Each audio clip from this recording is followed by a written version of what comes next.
Hi, I'm Janice Fleming, and you're watching AccessTV.org.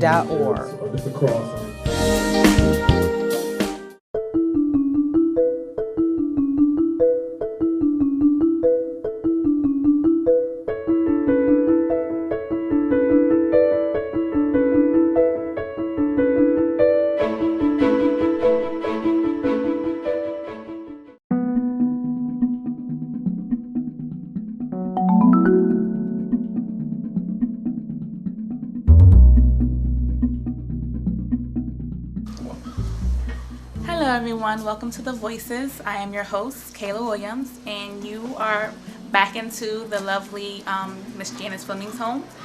This is our third show today, and as I said a couple weeks ago, today we're going to be talking about colorism. Colorism is a discrimination between people of color. So it's the whole dark skin versus light skin versus brown skin. And it's not just an issue between African Americans, it's an issue between the Indian culture, Latin America, and the Asian culture. So it's happening all over the world. But today we are going to talk about African American culture and how it affects our society today. Now, for those of you that don't know what colorism is, or this is your first time hearing it, it's present in the media.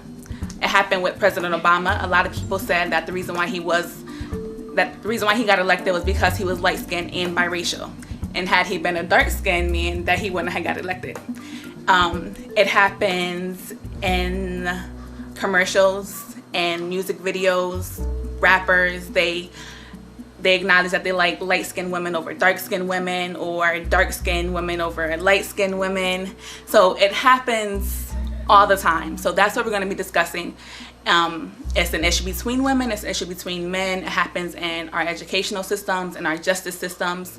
So we're going to talk about that, the wide variety of how colorism plays a role in our society, in our world, and our country today. So first, I'm going to start off by posing the question, what is your earliest experiences with colorism? And before we even answer that question, I want everyone to introduce themselves so they can know at home who you are. Sure. My name is Brandy Williams. I'm Evelyn Dukes. I'm Kayla Dyer. Carla Williams. Okay, so the floor is open. What are you guys' earliest experiences with colorism? I kind of have a neutral position. I actually never really got it from one side or the other. I have a lot of relatives that are every hue, as you mentioned before, from light to dark, meaning you get called yellow, to, as we've said, some negative connotations with the word dark. But I always actually felt like I was in the middle, so I didn't have the exotic side to either complexion. I wasn't one or the other. There was no real draw to my complexion, so to speak, because in my family I kind of was in the middle. So for myself, naturally, I just felt neutral and kind of passed over in terms of that conversation growing up mostly. Well, being that I'm probably one of the older individuals in this group, I experienced it early on in my life. Say 6, 7 years old, that I was called by my own people blackie, black nigger, nappy-headed goon, and I couldn't understand that your own people would call you such things. And then, it was the thing where if you were lighter or light-skinned, that you were better, or you were smarter, or you were prettier. And I don't think that's so, and it actually is not so. So back then when I was growing up, it tended to be a lot of dark-skinned girls that had long hair.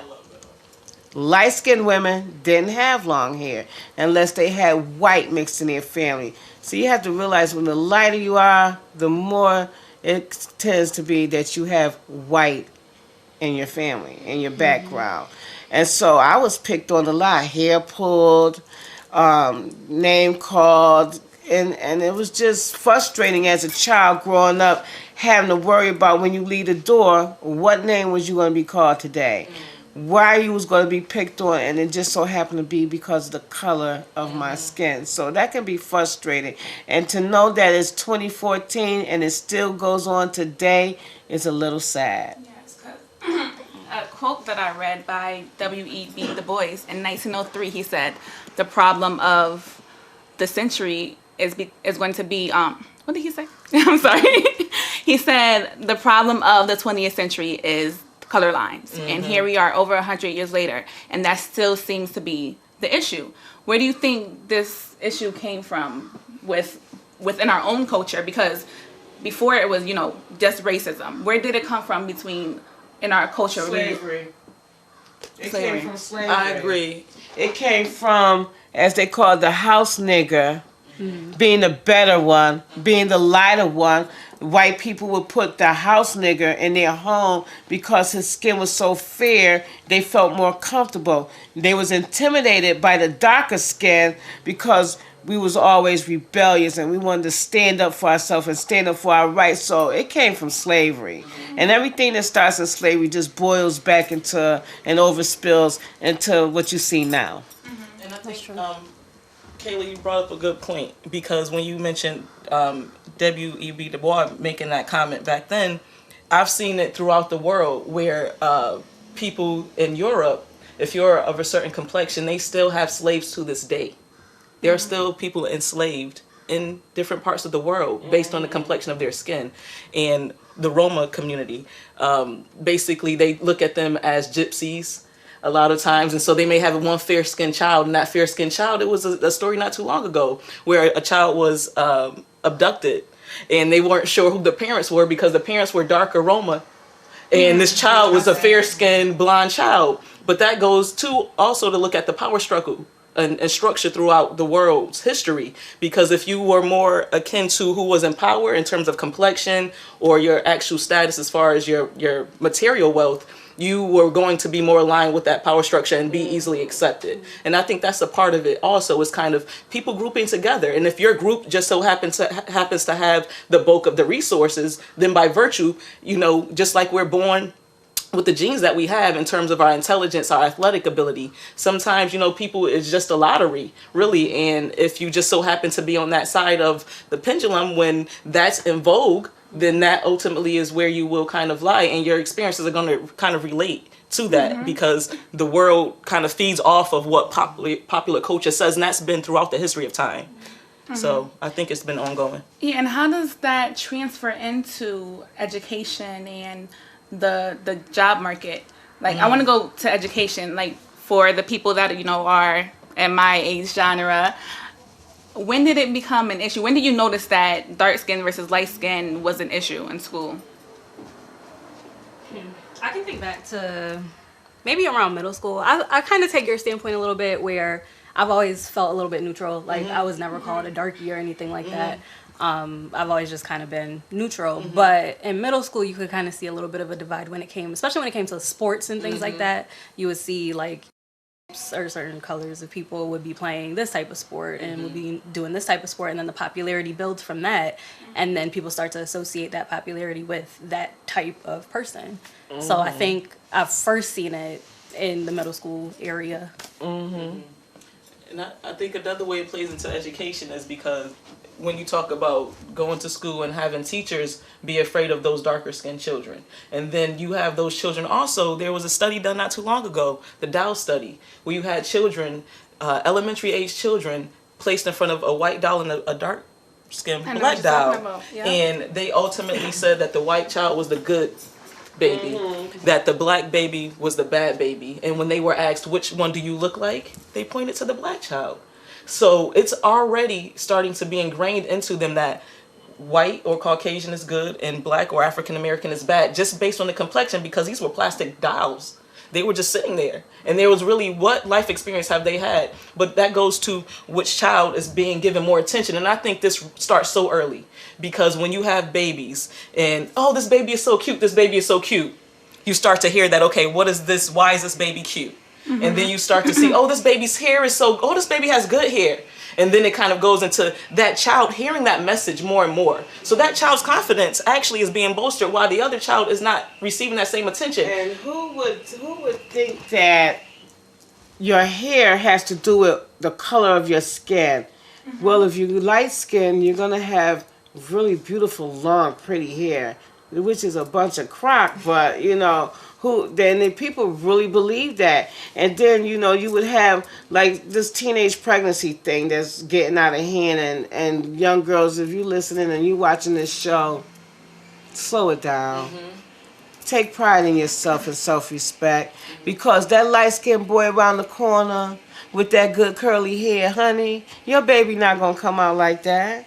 Because, you know, it goes by genes. And if you got the nappy side, then more than likely your baby might get the nappy side. So stop trying to pick these boys that's so cute with this good hair. Y'all know what I'm talking about. Listen, it happened to me. You know, What's your experience? my experience was when I was going swimming, and you know, back then we didn't have perms. You know, we had to get our hair straightened, you know, and I had, you know, people in my class with like good hair, you know, and when I got in the water, my hair just shriveled up, you know, and they was like, oh, you don't have good hair like how I got good hair, and oh, you got nappy hair, and you a Negro, and all this stuff, and that just makes you feel like, you know, some type of way, and I ever want nobody to feel that way. That's And not knowing degrading. when you grew up that child really had a relaxer. Exactly. That her parent could afford to send her to the hairdresser. Exactly. So that good hair she thought she had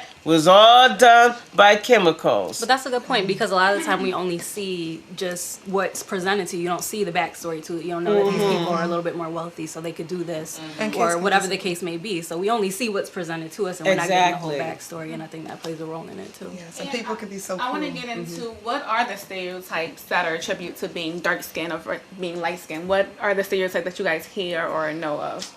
I think. Go ahead. Well, I was gonna say overall, it just seems like to be light skinned is more desirable than to be a dark skinned person. And when it comes to associating power and education level and things like that, it seems like people tend to lean more towards a light skinned person or a white person, you know, than a darker skinned person.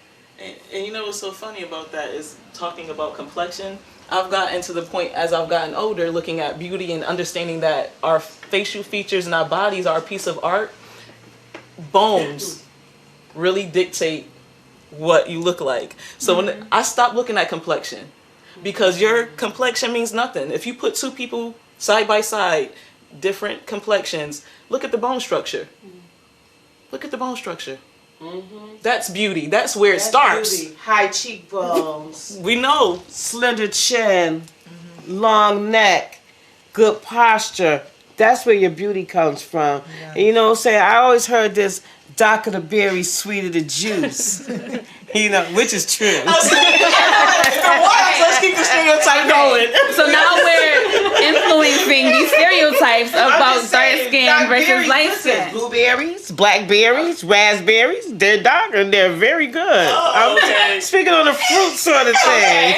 Right. You're like fine wine, Madam President, like fine wine. Sort of thing, you know. I've been told that, like fine wine. And how does this translate into the job force with being able to attain a job, light skinned versus dark skinned? Who has it worse? Let's talk about that. Okay, this kind of, for me, goes back into the education piece, where if you have a child in elementary moving through the ranks, and if they're constantly given that extra attention, and it comes down to, and I hate to say it, no, I don't hate to say it, people are intimidated by things that are different from them. Okay, so if you look at a scale, regardless of your complexion, and you start from the lighter grades to the darker grades, if it's light, it's all right. I think it was Dick Gregory. So, Back, stay back. something like that. But basically, as you kind of move through the gradients, and if a person is of a lighter hue, they seem less threatening.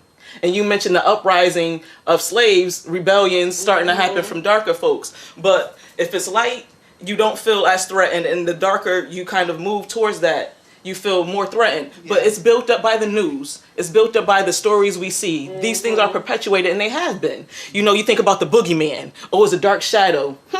Well, let's take the person out of the shadow and put them in the light. They could have any complexion. But it's ultimately just feeling like if it's a darker skinned person, you're less apt to give them that chance. I was in a specific situation where a person came to an interview, one of the darkest brothers I've seen, tall, statuesque, and I thought he was so handsome.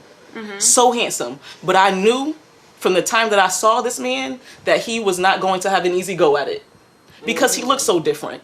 And before he could open his mouth to share his intelligence, share his skill set, share his gifts, he was going to be judged ultimately on his height Color of his skin. and the color of his skin. And so just by virtue of this man having this dark skin based on his genes, you're going to shun him based off of what? And when we talk about the character, this young man, talented beyond measure, but I knew that he would not have had the chance to move through the ranks if someone didn't understand. You have to see beyond a person's complexion. And I think ultimately when you have those issues, you have to look at why you have them. You know, and what is scary about him? And why are you afraid? What is that really saying about you? So I think in the workforce, that's where it comes to play. And that's the scary part, holding yourself accountable for your thoughts and your feelings. No one wants to admit that they're racist or they're sexist or they're a colorist. No one wants to admit that. They want to have the mindset where, you know, I don't see any color and I see you for who you are and I don't have any prejudices. That's a lie. Everyone does. It is. Even we do against our own people. So just be honest, and that's how we can move forward. But as you know, we're talking about it. I think many people have the misconception that we're the one keeping racism alive. We're the ones that's keeping colorism alive. But it takes two to tango. So though we may have, you know, this concept between ourselves that dark skin versus light skin, it's the mainstream that's keeping it alive. It's not just us. Keeping racism alive. Look at how they disrespect our president. Yeah. Look at how they treated our president. And so when we talk about racism, we know it's still strong and it's still standing just by the disrespect that they have for the leader of this country. And, you know, sometimes we have to look beyond that and look at ourselves. And we have to, as parents, raise our children in a way that, you know, saying they can deal with society today and in the future. Because it starts from home. It actually starts from home. And I thought Evelyn needed something to say. I don't know. Did you have something to say? Because you was looking at me like you had something to say. And I like that you talk about the disrespect that, you know, Obama gets. But he gets disrespect from his own people because we have this whole blackness where if you're light-skinned and you're educated and you're biracial, then you're not black enough because being black somehow means being uneducated and not being able to be successful. So we have all these misconceptions where our own people are disrespecting our president. We have discussed a lot. But right now we're going to take a little break. We'll be right back.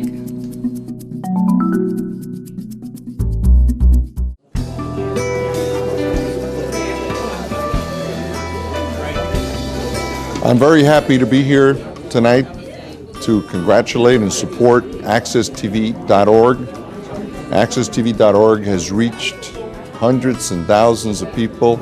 It's done a great job informing the community about important issues in our city, our state, and our nation. I congratulate Stan McCauley and Naisha for the job they've done. And now with their new format, which will reach many more people and which will be available through many more formats, the future is very bright for AccessTV.org. Congratulations, and may you continue your mission of informing our community. Thank you very much.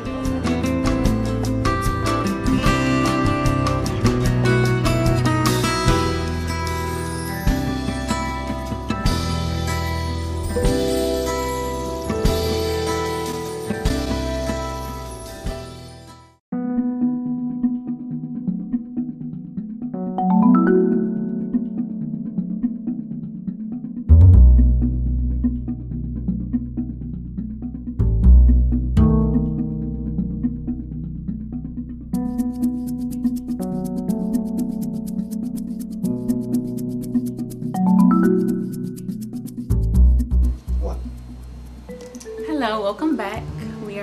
You guys are tuning in to The Voices. Again, I'm your host, Kayla Williams. And I want to correct myself. Before we went to break, I called Obama just Obama. He is President Obama. I want to make that very clear. I have the utmost respect for President Obama.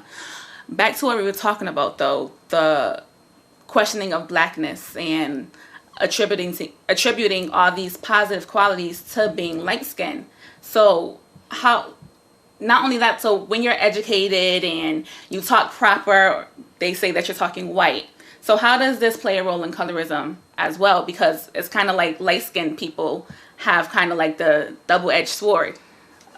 So a lot of times when you think about colorism, you say like the dark-skinned people have the most to go through, but light-skinned people are not only, shunned away because they have we think that they're better than us, but for being educated and all these things, they are not considered black enough. So my thoughts are specifically going to being a part of a culture and being a representative of that culture. And a lot of African Americans that have moved through the world in any way, whether that's you graduating from high school, you graduate from college, you enter the workforce, you are expected to represent your culture. But at the same time, you're also expected to be aware of the greater American societal expectations. So when you talk about the vernacular, I have so many different authors and just people that come to mind. Zora Neale Hurston is the first person that comes to mind. And Toni Morrison comes to mind. When you look at what we can do with language, you can speak and you can use words however you want. Poetry is in language. And so if I go from being at a club that is playing predominantly hip hop music and I'm using slang and I sit in that and I feel it because that's what I grew up with, so it's not unnatural. But because of my education, and when I say education, I just mean family even. I understand that I can read a book and enunciate if I choose to. It's lazy language sometimes when you let things slur, and I feel like I slip back into my East Coast kind of accent. And that's something that I've tried to kind of compartmentalize because you want to move through the world as a world citizen. And, okay, I have an American accent, but you don't always want to be viewed as a person having a Southern accent or an East Coast accent. So I think there's a lot of different things that tie into education and what we put on that. And what it is that when you're out here in the workforce, you want to speak where people can understand you. So speaking white or speaking something else, you want to be, when you speak, you want people to listen. You saying all the time, you know what I mean? Yeah, like, no one knows what you mean. So you have to explain yourself. As me raising my kids, I always wanted them to stand up straight. You know what I'm saying? Look in the dictionary for words that you don't know and don't understand, and never talk unless you know what you're talking about. And so that's just raising in the home. So you teach your kids to go out there so that they can deal with society and the workforce. And if you can't communicate, that's a bad thing. So it's not about talking white, it's about communicating within society. And that's plain and simple. But I think that's something that's interesting because it's almost like meeting society on society's terms. We are all representative of society. We individually make that up.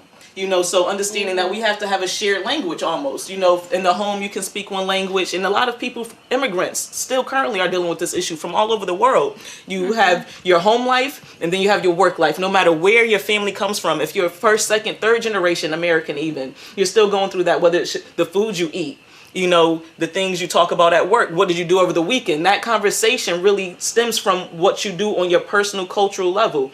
And then you realize, okay, as far as the major news networks, as far as the major shows that are on television, that's where you see what that line is. And that's why a lot of people push for shows introducing different ethnicities, because they recognize that people that are not of that ethnicity are looking to that show to see what is the norm.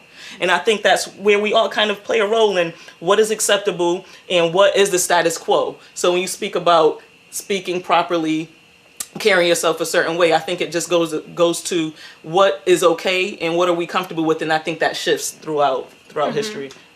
Okay. Now we talked a lot about the negativity of colorism and the problems in colorism.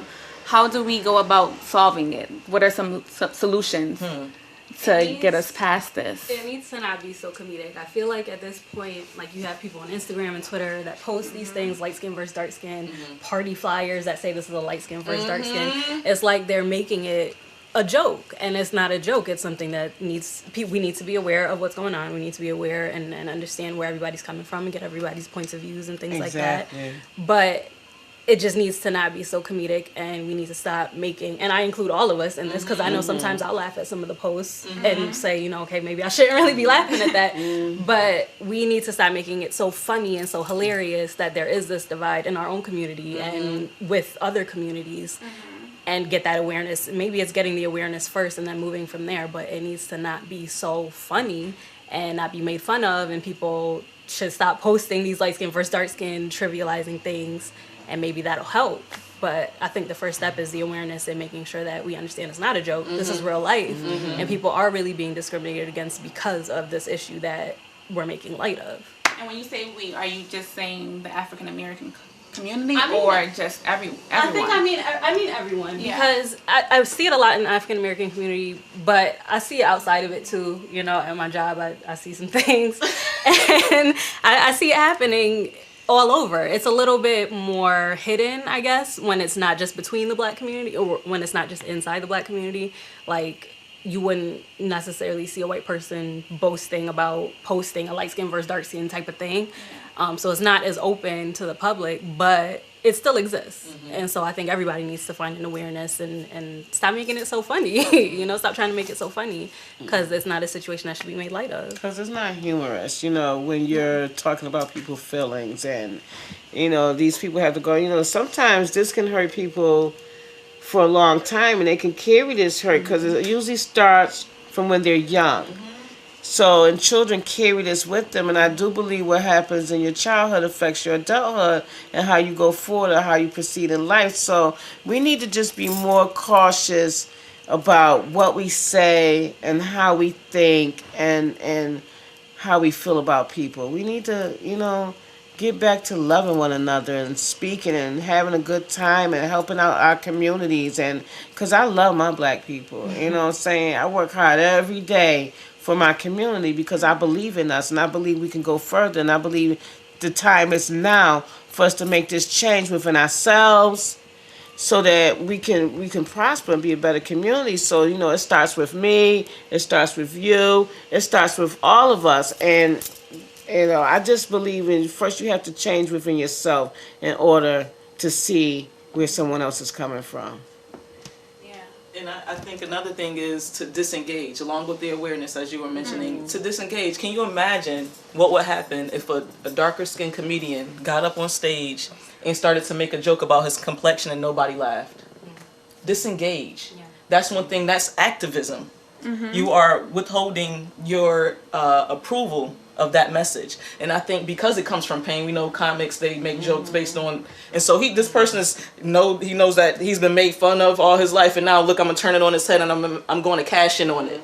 Don't cash in on it, because every time you cash in on it, you're perpetuating the stereotype. And I think people don't realize when it happens and you're just kind of there and you're feeling inhibited and you're relaxed, so you don't realize that you are helping that dialogue to continue. And I think it is just kind of disengaging whenever you have the opportunity, even if it's in a private setting. You don't want to necessarily stand out maybe in public, but to take someone aside that is making jokes. And I think that's one of the main ways that it stands out is if a person is constantly putting themselves down, know that, okay, they need a little bit of uplifting. And if you take them to the side and even have those one-on-one conversations, I think disengaging and having those one-on-one conversations can do a lot. I really do.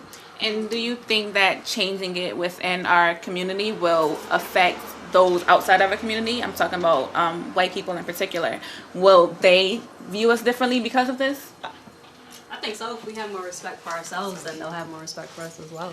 So I definitely think so. Well, I can't give an answer to that question because I believe that this is so deeply inframed in them that no matter what we do, or we constantly have to prove ourselves to them. So, how many years are we going to keep trying to prove ourselves? That why should we? Why should we have to keep proving ourselves? And I think I don't get it. And I think that's interesting because as you were saying that, I was thinking about the Black is Beautiful movement. That was the first thing that came to my mind. So how many movements do we have to have? But I think that's why if it's just a consistent disengagement in a consistent one-on-one conversation or small groups or what have you. Take those people and show, because ultimately if we're showing other people how to treat us, right, you show other people how to treat you. So I feel like that can be a collective. Us as a larger society, we can say, this is how we expect to be treated, and if we're not making those jokes and if we're not finding it funny, they're going to be less likely to find it funny. And if they do want to carry that on, do it in the privacy of your own homes, because I think ultimately you push that away, and it will not necessarily stop it, because hate is hate. You know, it is going to exist on some level, but you can definitely distinguish it on some level to keep it at bay a little. And do you guys feel that colorism and racism go hand in hand? Are they one and the same? Because, you know, with colorism is discrimination, but there can be light-skinned people or dark-skinned people that hate the opposite and think that they're better than them. Yes, Well, matter of yes. fact, yes, I came across that the other day. I'm doing outreach, you know, in the community, you know. I'm talking to a parent, then I go to the next parent house. You know, people can be so cruel. They look down on you and they think that they better than you. They slam their doors on your face like you like no human being or nothing, you know. And it's like, how could you be so cruel? What made you get to that point in life? You know, maybe they were tormented as a kid, you know, and they didn't get the proper help that they need. But yeah, I went through that the other day, and it was like really, you know, shocking that people still have that in them. You know, we're the same color. We're the same color. I remember when light-skinned men thought they were better than darker-skinned men. And so women would literally run to the light-skinned man, you know what I'm saying? Because even though they didn't know it wasn't his hair, it was a Jerry curl, you know, or a Tony, or a curl. S-curl. You know what I'm saying? Or the S-curl. These, you know, these darker-skinned women would run towards the lighter-skinned man. And so then darker-skinned men started going towards the lighter-skinned women. You know, and so that left dark-skinned women out of the loop, like, you know what I'm saying? Because I believe dark-skinned women are beautiful. And they come in all kind of shades of beautiful. You know what I'm saying? But women, and African women in a whole, are beautiful women. We need to start complimenting each other. You know, if you see a light-skinned woman walking down the street that got on a nice dress, I like your dress, say good morning to each other. Never walk past no one and not say hello. Say good morning, or you look nice, or your hair looks pretty, or I like those shoes. This is how you start complimenting each other, no matter what. If you're lighter than me, or you're darker than me, or you're in between me, ladies, compliment and say hello to each other. Let's as sisters start loving one another. Yeah. And men. And Men men. need to do the same thing. Yes. Thank you. Because they always downing each other. It's like, Lift each other you know, they up. always, you know, downing each other. You know, one want to be better than the other. You know, can we just lift each other up and be as one? You're supposed United. You're supposed As to one. lift as you climb. When you're climbing, Yes. you go into a certain level, you lift. You bring with you. You bring somebody up. And so you wanna lift as you climb. And I believe us as a black community, African American community, I don't like saying African American, I would say black American community. I think we all need to start coming together as one, no matter what shade you are. Thank you. I think that's a great way to end this segment, is being the change that you wish to see, loving yourself, loving others, and uplifting each other. You know, we have to work together. And it's not just, you know, it's not just our problem, America. It's not just black people. It's not just Hispanics. It's not just Asians. This is a world issue. So we have to work on loving each other more and stop with all these differences. Another MLK quote, I ended the last show with the same person, but I feel like this quote resonates so well with this issue. And he said, hate cannot drive out hate, only love can do that. And that's true. The only reason we have got to where we are right now is because we chose to love each other. Black, white, brown, yellow, it doesn't matter. And we need to remember that. We can't fight dark skin by saying light skin is better. We can't do it the other way around. We have to love dark skin, light skin, brown skin, everyone. And that's what's going to make the change. So I appreciate you guys for watching my show today. This is The Voices, and I will catch you guys again March 8th. Thank you.